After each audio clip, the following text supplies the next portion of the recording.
Hi ಸ್ನೇಹಿತರೆ ನಾವು ಇವತ್ತು IAS 1997 ಪ್ರಶ್ನೆ ಪತ್ರಿಕೆ ಚರ್ಚೆ ಮಾಡೋಣ.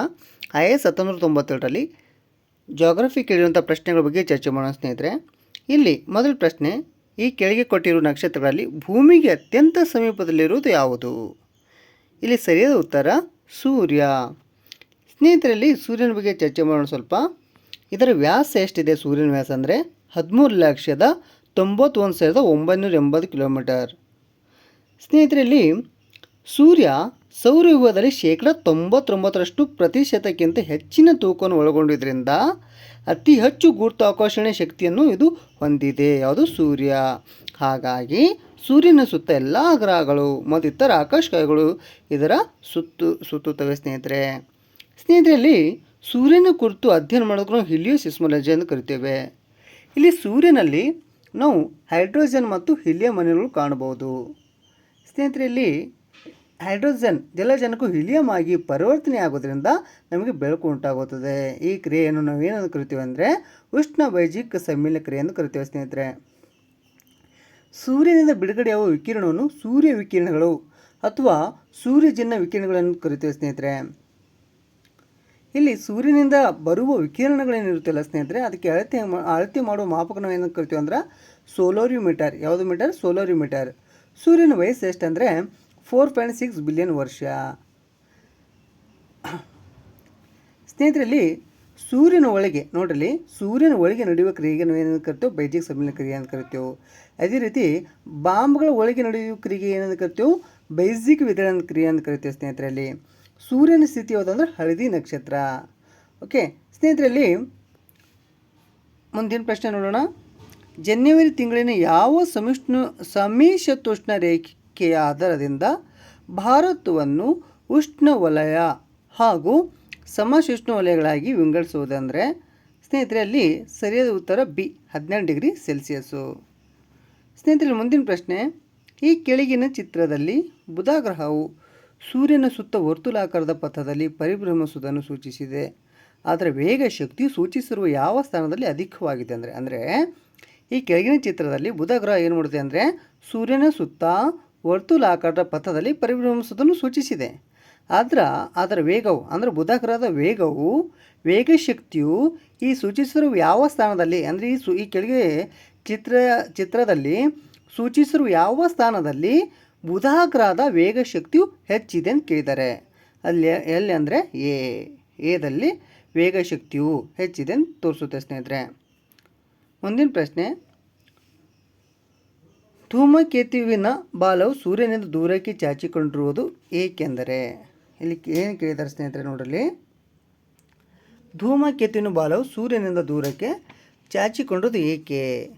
ಇಲ್ಲಿ ಸರಿಯಾದ ಉತ್ತರ ಸ್ನೇಹಿತರೆ ಸಿ ಆಗುತ್ತೆ. ಯಾವುದು? ಸಿ ಆಗುತ್ತೆ.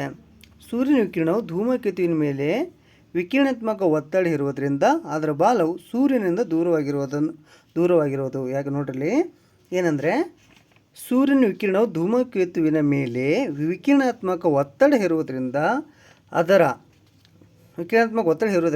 ಬಾಲವು ಸೂರ್ಯನಿಂದ ದೂರವಾಗಿರುವುದು. ಓಕೆ ಸ್ನೇಹಿತರಲ್ಲಿ ಇದರ ಬಗ್ಗೆ ಸ್ವಲ್ಪ ಚರ್ಚೆ ಮಾಡೋಣ ಸ್ನೇಹಿತರೆ. ಧೂಮಕೇತುಗಳು ಅಂದರೆ ಏನು ಮತ್ತು ಅವು ಎಷ್ಟು ವರ್ಷಗಳನ್ನು ಕಾಣುತ್ತವೆ ಅನ್ನೋದ್ರ ಬಗ್ಗೆ ನೋಡೋಣ. ಸ್ನೇಹಿತರಲ್ಲಿ ಧೂಮಕೇತುಗಳು ಸೂರ್ಯನ ಸುತ್ತ ನಿರ್ದಿಷ್ಟ ಪಥ ಹೊಂದಿವೆ. ಇಲ್ಲಿ ನಾವು ಈ ಧೂಮಕೇತುಗಳಲ್ಲಿ ನಾವು ಏನು ಕಂಡು ಬರ್ತವೆ ಸ್ನೇಹಿತರೆ? ಇಲ್ಲಿ ಹಿಮಕಣಗಳು ಮತ್ತು ಧೂಳಿನ ಕಣಗಳು, ಅಮೋನಿಯಂ, ಮೀಥೇನ್ ಮತ್ತು ಇಂಗಾಲ ಡೈಆಕ್ಸೈಡ್ ಕಂಡು ಬರ್ತವೆ. ಇಲ್ಲಿ ಇವುಗಳ ತಲೆ ಮತ್ತು ಬಾಲನ್ನು ಹೊಂದಿದ್ದು ನೋಡ್ರಿ, ಏನೇನು ಹೊಂದಿರ್ತಾವೆ ಅಂದ್ರೆ ತಲೆ ಮತ್ತು ಬಾಲನ್ನು ಹೊಂದಿರ್ತವೆ. ಬಾಲವು ಸೂರ್ಯನಿಂದ ವಿರುದ್ಧ ದಿಕ್ಕಿನಲ್ಲಿರುತ್ತದೆ. ನೋಡ್ರಿ, ಅದರ ಬಾಲವು ಎಲ್ಲಿ ಇರ್ತಪ್ಪ ಅಂದ್ರೆ ಸೂರ್ಯನ ವಿರುದ್ಧ ದಿಕ್ಕಿನಲ್ಲಿ ಇರ್ತವೆ. ಓಕೆ, ಇದರ ಅಕ್ಷ ಭ್ರಮಣ ಎಷ್ಟು? 60 ದಿನಗಳು. ಇವುಗಳು ಕಲುಷಿತ ಹಿಮ ಚೆಂಡುಗಳಿಂದ ನೋಡ್ರಿ ಸ್ನೇಹಿತರೆ, ಇವುಗಳನ್ನು ಕಲುಷಿತ ಹಿಮ ಚೆಂಡುಗಳಿಂದ ಕರೆಯುತ್ತೇವೆ. ಇಲ್ಲಿ ಹ್ಯಾಲಿ ಧೂಮಕೇತು ನೋಡೋಣ ಸ್ನೇಹಿತರೆ. ಹ್ಯಾಲಿ ಧೂಮಕೇತು ಅಂದರೆ ಏನು? ಇದನ್ನು ಎಡ್ಮಂಡ್ ಹ್ಯಾಲಿ ಎಂಬುವನು ಕಂಡುಹಿಡಿತಾನೆ. ಹ್ಯಾಲಿ ಧೂಮಕೇತು ಹ್ಯಾಲಿ ಯಾಕೆ ಅಂದರೆ ಇದನ್ನು ಎಡ್ಮಂಡ್ ಹ್ಯಾಲಿ ಎಂಬುವನು ಕಂಡುಹಿಡಿತಾನೆ. ಈ ಧೂಮಕೇತು ಸೂರ್ಯನನ್ನು ಒಂದು ಸುತ್ತಲು 70 ವರ್ಷಗಳು ಬೇಕು. ನೋಡಲಿ, ಈ ಧೂಮಕೇತು ಇದಲ್ಲ, ಹ್ಯಾಲಿ ಧೂಮಕೇತು ಸೂರ್ಯನನ್ನು ಒಂದು ಸುತ್ತಲು ಎಷ್ಟು ವರ್ಷ ಬೇಕು? 70 ವರ್ಷಗಳು ಬೇಕು. 1986ರಲ್ಲಿ ಕಾಣಿಸಿಕೊಂಡಿತ್ತು. ಹಿಂದೆ ಯಾವಾಗ ಕಾಣಿಸ್ಕೊಂಡಿತ್ತಪ್ಪ ಅಂದ್ರೆ 1980 ಕಾಣಿಸಿಕೊಂಡಿತ್ತು. ಮುಂದೆ ಯಾವಾಗ ಕಾಣಿಸ್ತದಪ್ಪ ಅಂದ್ರೆ 2062 ಕಾಣಬೋದು. ಓಕೆ, ಈಗ ಇತ್ತೀಚೆಗೆ ಭೂಮಿಯಲ್ಲಿ ಕಾಣಿಸಿಕೊಂಡ ಧೂಮಕೇತುಗಳು ಯಾವಪ್ಪ ಅಂದ್ರೆ ನ್ಯೂ ವೈಸಾ, ಕಾಮೆಟಾ, ಓಕೆ, ಲಿಮೋನ್ ಪೆನ್ ಸ್ಟಾರ್ಸ್, ಇವೆಲ್ಲ ಇತ್ತೀಚೆಗೆ ಕಾಣಿಸಿಕೊಂಡು ಧೂಮಕೇತುಗಳು ಸ್ನೇಹಿತರೆ. ಇನ್ನೊಂದು ಯಾವುದಪ್ಪ ಅಂದ್ರೆ ಹೇಲ್ ಬಾಬ್ ಧೂಮಕೇತು. ಇದು 1992ರಲ್ಲಿ ಭೂಮಿಗೆ ಕಾಣಿಸಿಕೊಂಡಿದೆ ಸ್ನೇಹಿತರೆ. ಇದನ್ನು ಅಮೆರಿಕದ ಅಲೆನ್ ಹೆಲ್ ಮತ್ತು ಥಾಮಸ್ ಬಾಪ್ ಎಂಬುವರು 1983ರಲ್ಲಿ ಕಂಡು ಹಿಡಿದರು. ಅದಕ್ಕೋಸ್ಕರ ಅವರ ಹೆಸರು ಇಟ್ಟಿದ್ದಾರೆ ಸ್ನೇಹಿತರೆ. ಇಲ್ಲಿ ನಾವು ಇನ್ನೊಂದು ಏನಪ್ಪ ಅಂದರೆ ಸ್ನೇಹಿತರೆ, ಹೋಲಿಕೆಗಳು ನೋಡ್ಬೋದು. ಹೋಲಿಕೆಗಳಂದ್ರೆ ಏನು? ಹೋಲಿಕೆಗಳಂದರೆ ಸೂರ್ಯನ ಸುತ್ತಲೂ ಯಾವುದೇ ಪಥ ಹೊಂದಿಲ್ಲ ಇವು. ಓಕೆ, ಶೂಟಿಂಗ್ ಸ್ಟಾರ್ ಎಂದು ಕರೀತಾರೆ ಇವಕ್ಕೆ. ಇದರಲ್ಲಿ ಎರ್ನ್ಸ್ಟಾಗ್ ಲೆಡ್ನಿ ಅವರು ಉಲ್ಕಾಶಾಸ್ತ್ರ ಪಿತಾಮಹ ಎಂದು ಕರೀತಾರೆ ಸ್ನೇಹಿತರೆ. ಈ ಹೋಲಿಕೆಗಳು ಯಾವುದರಿಂದ ಆಗಿರ್ತವೆ ಅಂದರೆ ಸಿಲಿಕಾ, ಮ್ಯಾಗ್ನೀಷಿಯಂ, ಅಲ್ಯೂಮಿನಿಯಿಂದ. ಇಲ್ಲಿ ಭೂಮಿಯ ಆಂತರಿಕ ರಚನೆಯನ್ನು ತಿಳಿಯಲು ಪರೋಕ್ಷವಾಗಿ ಸಹಕಾರಿಯಾಗಿವೆ ಯಾವ ಹೋಲಿಕೆಗಳು. ಓಕೆ, ಭೂಮಿಯ ವಾತಾವರಣ ಪ್ರವೇಶಿಸಿದ ಕೂಡಲೇ ಹೋಲಿಕೆಗಳು ಸ್ಫೋಟಗೊಳ್ತವೆ. ನೋಡ್ರಿ, ಭೂಮಿಯ ವಾತಾವರಣ ಹೆಂಗೆ ಮಾಡ್ತಾವಲ್ಲ ಅವು ಹೋಲಿಕೆಗಳು ಸ್ಫೋಟಗೊಳ್ತವೆ. ಹೋಲಿಕೆಗಳು ಹೊಡೆತದಿಂದ ನೋಡ್ರಿ ಸ್ನೇಹಿತರೆ, ಎಕ್ಸಾಮ್ಲಿ ಕೇಳಿದ್ದಾರೆ. ಹೋಲಿಕೆಗಳು ಹೊಡೆತದಿಂದ ಭೂಮಿ ಮೇಲೆ ಉಂಟಾದ ಆಳವಾದ ತಗ್ಗುಗಳು. ಉದಾಹರಣೆ ಯಾವುದಪ್ಪ ಅಂದರೆ ಲೂನಾರ್ ಸರೋವರ. ಅದೆಲ್ಲಿದೆ ಅಂದರೆ ನಮ್ಮ ಮಹಾರಾಷ್ಟ್ರದಲ್ಲಿದೆ. ಉಲ್ಕಾ ಸರೋವರ ಕೂಡ ಇದೇ ರೀತಿ ಆಗಿದೆ. ಅದು ಸಿಹಿ ನೀರಿನ ಸರೋವರ. ಪ್ರಪಂಚದಲ್ಲಿ ಬ್ಯಾರೆಂಜ್ ಉಲ್ಕತಗ್ಗು ಯಾವುದಂದರೆ ಅಮೇರಿಕದ ಹ್ಯಾರಿಜನ್. ಓಕೆ ಸ್ನೇಹಿತರೆ, ಇನ್ನೊಂದು ಪ್ರಶ್ನೆ ಇಂಪಾರ್ಟೆಂಟ್. ಪ್ರಪಂಚದ ದೊಡ್ಡ ಉಲ್ಕತಗ್ಗು ಪ್ರದೇಶ ಯಾವುದಂದರೆ ಚೆಬ್. ಅದೆಲ್ಲ ಬರುತ್ತೆ ಅಂದರೆ ಕೆನಡಾ. ಓಕೆ ಸ್ನೇಹಿತರೆ, ಮುಂದಿನ ಪ್ರಶ್ನೆ. ಈ ಕೆಳಗಿನ ಯಾವ ಒಂದು ಕಾರಣದಿಂದ ಹಿಂದೂ ಮಹಾಸಾಗರದ ಪ್ರವಾಹಗಳು ಅವುಗಳ ನಿಯಮಿತ ದಿಕ್ಕನ್ನು ಬದಲಾಯಿಸುತ್ತವೆ? ಇಲ್ಲಿ ಬಿ ಉತ್ತರ ಸ್ನೇಹಿತರೆ. ಹಿಂದೂ ಮಹಾಸಾಗರ ಮಾನ್ಸೂನ್ ಮಾರುತಗಳ ಪ್ರವಾಹವನ್ನು ಹೊಂದಿವೆ. ನೋಡ್ರಿ, ಹಿಂದೂ ಮಹಾಸಾಗರ ಯಾವುದಪ್ಪ ಅಂದರೆ ಹಿಂದೂ ಮಹಾಸಾಗರವು ಮಾನ್ಸೂನ್ ಮಾರುತಗಳ ಪ್ರವಾಹವನ್ನು ಹೊಂದಿವೆ. ಕೇಳಿದ್ದಾರೆ ನೋಡ್ರಿ. ಈ ಕೆಳಗಿನ ಯಾವ ಒಂದು ಕಾರಣದಿಂದ ಹಿಂದೂ ಮಹಾಸಾಗರದ ಪ್ರವಾಹಗಳು ಅವುಗಳ ನಿಯಮಿತ ದಿಕ್ಕನ್ನು ಬದಲಾಯಿಸುತ್ತವೆ? ಬಿ ಯಾವುದಂದರೆ ಹಿಂದೂ ಮಹಾಸಾಗರವು ಮಾನ್ಸೂನ್ ಮಾರುತಗಳ ಪ್ರವಾಹವನ್ನು ಹೊಂದಿದೆ. ಯಾವುದು ಹೊಂದಿದೆ?